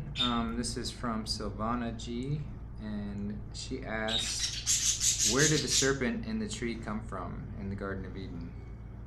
Was it Eve, minded into temptation, made physical by her? Was it curious thoughts, or was it the wanting being that they already immaculately were having children? Or is it an actual other entity? It is an allegory. It's representational of everything that goes on inside of us constantly. This is the one story. This is the play that is enacting out every time a stimulus comes into our life. Then we have a choice to make, and that is: are we going to stay in the right hemisphere of the brain in the garden with the Father, eating only of the tree of life, which is eternity, or are we going to do this for ourselves, take thought for ourselves? And then you can be tempted. So the symbolic nature of Adam and Eve and the necessity of being expelled out of the Garden of Eden is solely the exploring of the left brain and thinking for yourself. Which is an imbalance. Yes, right? That's right. We were 2 hemispheres balanced, and then there was a schism. There was an imbalance. Yes.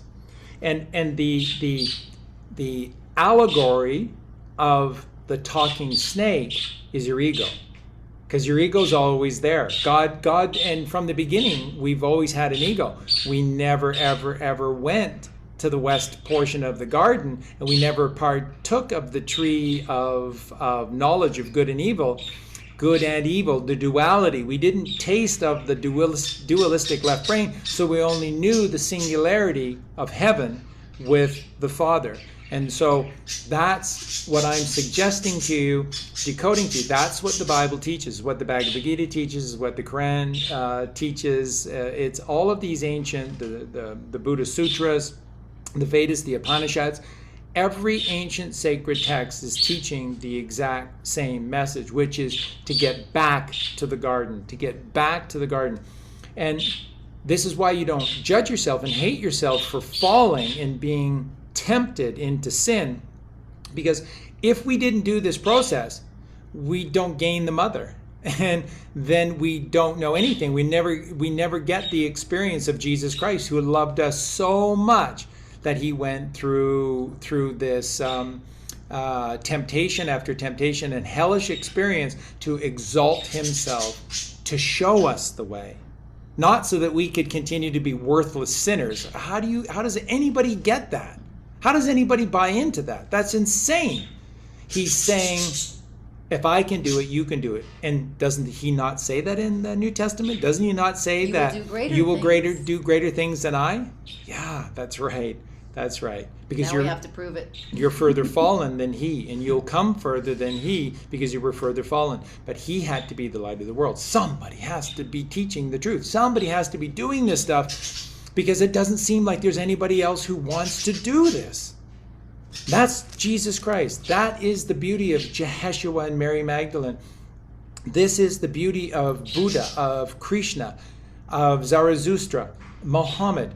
You will learn the truth of these characters. You will see that we have had this wonderful history of people who have been inspired by these teachings and have gone the whole distance. Field of Dreams.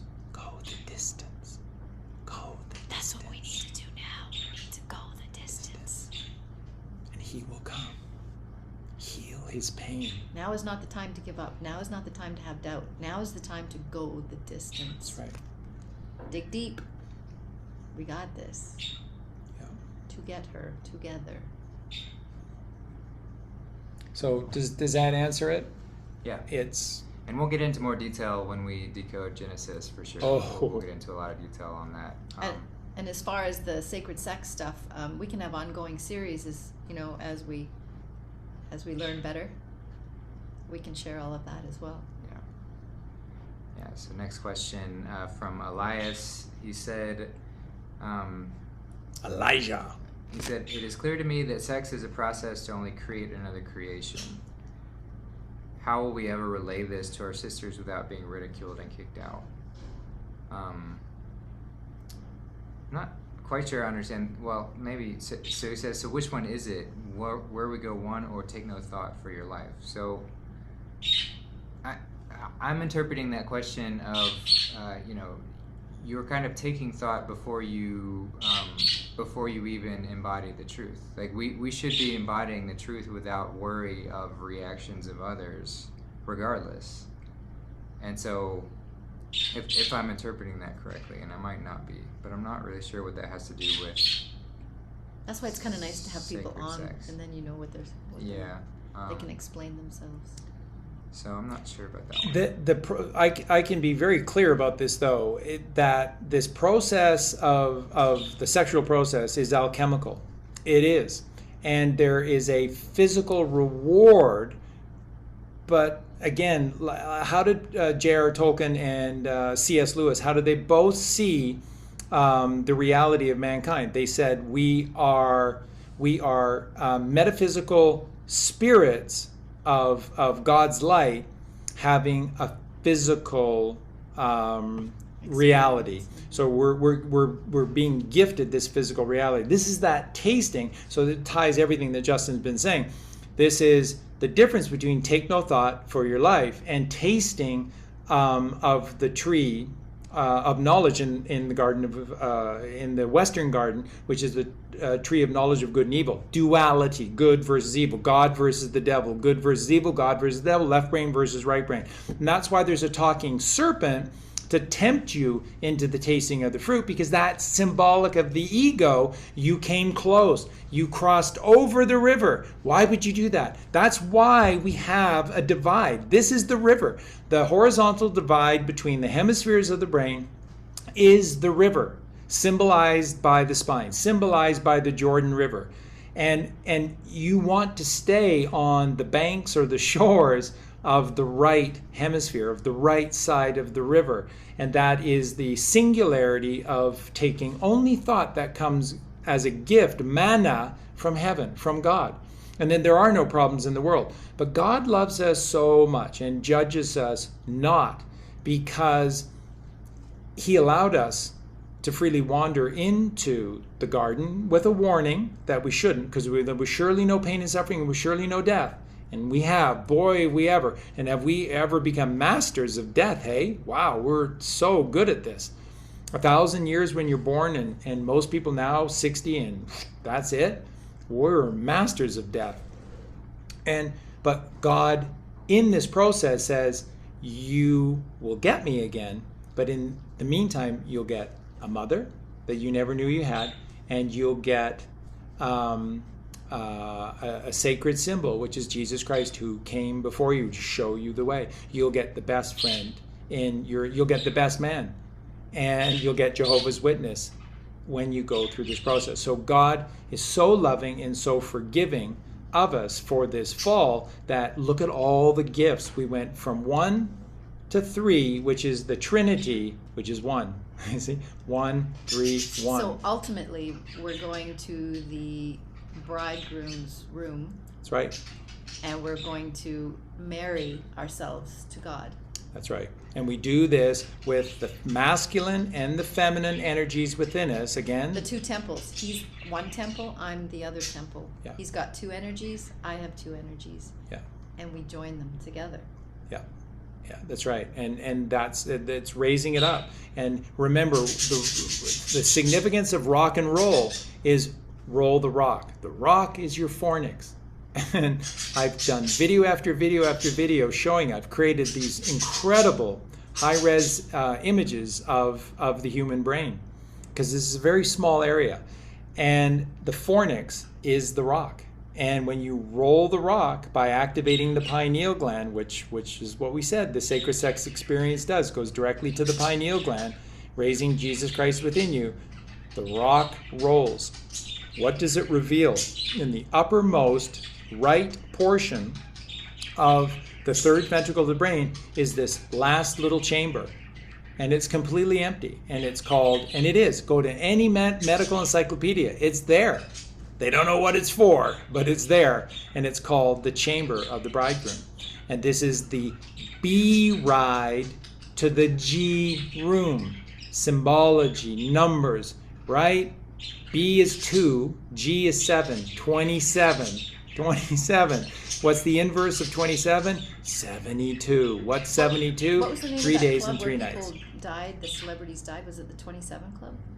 Well, that's right. There was all of these famous celebrities that were taken out. Apparently, I think maybe John Galted was the 27 Club. That's right. Jimi Hendrix and Jim Morrison and 27 is 9. Amy Winehouse. Amy Winehouse. That's right. And 2 and 7 is 9, and the inverse of 27 is 72, which is everything, because that's 3 days and 3 nights within the temple. So this process is alchemical. We're talking about an alchemical process. Rolling the rock opens and allows the Christic energy, which is Christ consciousness, to rise to the very upper. And it has to, because it's the best man. And it's Jehovah's Witness. And it sees the marriage of the father and the mother within you. Now, that is a metaphorical thing for sure. But it's literal as well, because when you raise the chrism oil within you and release it into this highest, most hallowed chamber within you, you've just balanced yourself. You've just healed yourself. You've just taken the masculinity in you and you've laid it hand in hand with the feminine within you, and you've grown wings. This is where the wings come from, is when you balance the masculine and the feminine within you. That's why we are 50% masculine and 50% feminine. And what sex we come out is solely determined by a single chromosome at the end of the process. So that is all significant, telling you that we're supposed to be. And that's why in the beginnings of the Bible, which we'll teach in Genesis, it's speaking to this androgynous God. And that's why when you look at the representations of Krishna and some instances of Buddha as well, that's why you're seeing this androgynous nature, because it is two worlds into one, and then they pollute it. And now if you talk about God being androgynous, that's evil and sick, because these devil worshippers worship the Baphomet, and the Baphomet is half male and half female. Celebrities into a Baphomet. Into Baphomets, exactly. So they don't create anything. The left brain has no creativity. They steal God's creation and they pervert it. Inverse for everything that they've inverted. There's the opposite, which is true. So we can't throw that out. Yeah. You can't throw out. You can't throw the baby out with the bathwater. Never, ever, we just ever. have to invert it again. Right the ship. Right the ship and see the significance. So 27 becomes 72, and that's the miracle. So. And if you want to know about the 2 or 3 days that the chrism oil comes out, just look at moontrack.com. Yeah. And you can look up your birth sign, your sun sign. Yeah, and when the new moon is entering into it, and then you'll see that there are specific. Though you'll see your 3 days, and again, that what we came to learn very, very quickly, because there are other people teaching that all you have to do is just be pure for those 3 days. Nope, that won't even begin to cut it. Because as we dig deeper, we're seeing the process is much more intense. If the chrism oil comes out into an acidic body, it's dead within minutes. The whole process is over within minutes. Thus, we change our diet to become alkaline. That's right. So the first thing, it has to start with the food, because you must create an alkaline temple so that the sacred fluids can exist within. And then they do everything for you. They heal you. They solve problems for you. It's an automatic system. Closed system. It is. It just like the firmament, just like Earth is a closed system. It's as above, so below, as within, so without, as universe, so with the soul. The Hermetic principle applies to every single situation. So you just have to get in alignment with the right frequencies. Mother, Father, Child, God, Sacred Mother Mary, Jesus Christ. Get in alignment. Jesus Christ shows you. The Bible is an amazing book. Is there tons of stuff that's been kept out of it that only shows as part of the story? Yes, that's true. But what's in there is the truth of truths. And what Jesus Christ is and represented is the way. It is the way. It's the only way if you want to raise the mother and to connect back home to the Father. It's the only way. So all you have to do is read the Bible for yourself and be Christ-like. Be Christ-like. And he was for the truth. Boy, oh boy, was he ever for the truth. So studying the virtues and knowing thine enemy. Yeah, which is the liar. Which is the liar, the talking serpent in the Garden of Eden, at the tree of knowledge of good and evil. That's your enemy, and that's your ego. And you sleep with the enemy every single night. You wake up every single morning with the ego intact. That's why you must stay on your side of the river. Your side. You know, the America song. That's from their first album, and that's the first song on their first album, and it's called Riverside. And the lyric in the song Riverside by America on their first album is, I'll stay on my side and you stay on yours. I'll take the sunshine and you'll take yours. And that's it. So we cross the river as Jacob did in Genesis 32:30. You cross that river to the right, and then you are rewarded the promised land flowing with milk and honey. So the 10% gets slotted in its 10% section. It no longer gets to take over the 90%. That's right. And become the 100%. No more. That's right. And pretty Go back soon, to your 10%. That's right. Pretty soon, Pinky and the brain are saying to each other, "What are we going to do? What are we going to do today, brain? Same thing we do every day. Help mankind. Heal. Help mankind. I thought we were evil. Brain. We become good. These people only play on the right side." That was episode 1. This is we're way into that. Beautiful. So. All right, well, that was perfect timing because we just got through all the email questions. There were a few more that were kind of repeated from other questions. They had a lot on vasectomies and things of that nature. So we covered everything, which And is great. I hope, Mark, that we answered your question. Yeah, I haven't heard from Mark, but we can get in touch with Mark later. And I will. I'll make time. I'll make time for Mark. Absolutely. So anything else? And marriage, I see the question quite a bit today. You know, does this? Yes, but again, you know, marriage in some Catholic church or something, I mean, that's bullshit. That has nothing to do with the sanctity of God at all. So what this means is in terms of, yes, this process isn't for a casual partner, and then it's certainly not for mixed partners.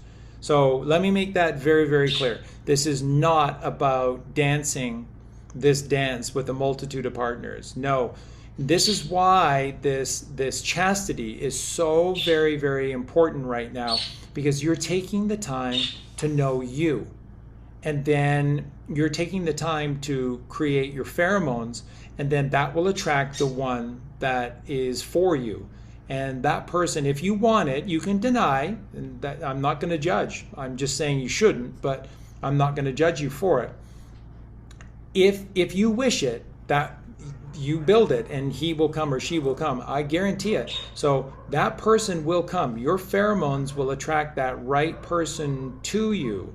And then that is your partner. And you know, listen, when you do this loving one another because you care so much about your partner and because it's the right thing to do, you're married. You're married.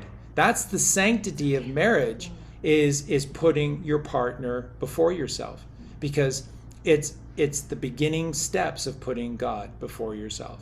And remember, what is the highest point of the human physical form? It's not here. It is not here. It's here. This is your crown.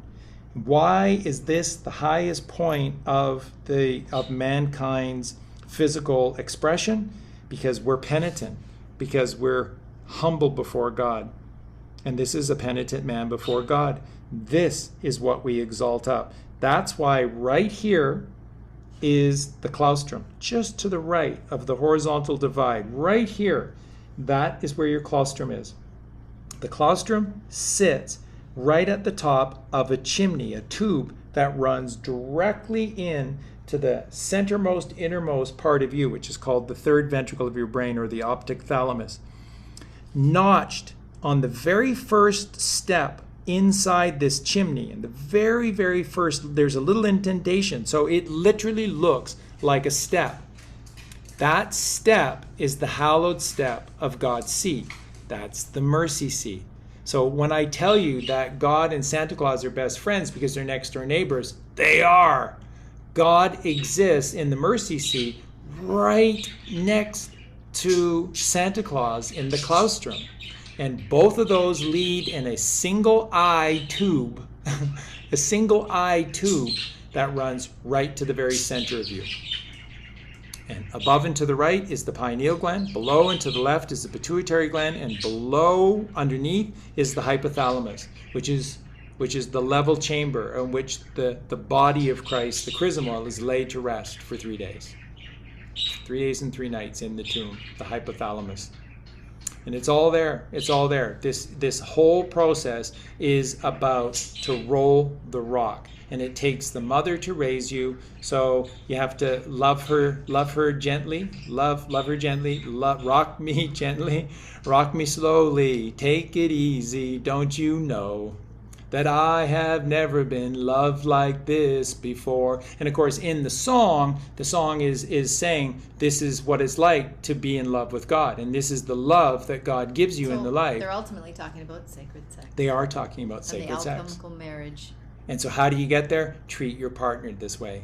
Love her gently. Rock her gently. Remember. Rock her slowly. Why use the word rock? Because it's rolling the rock.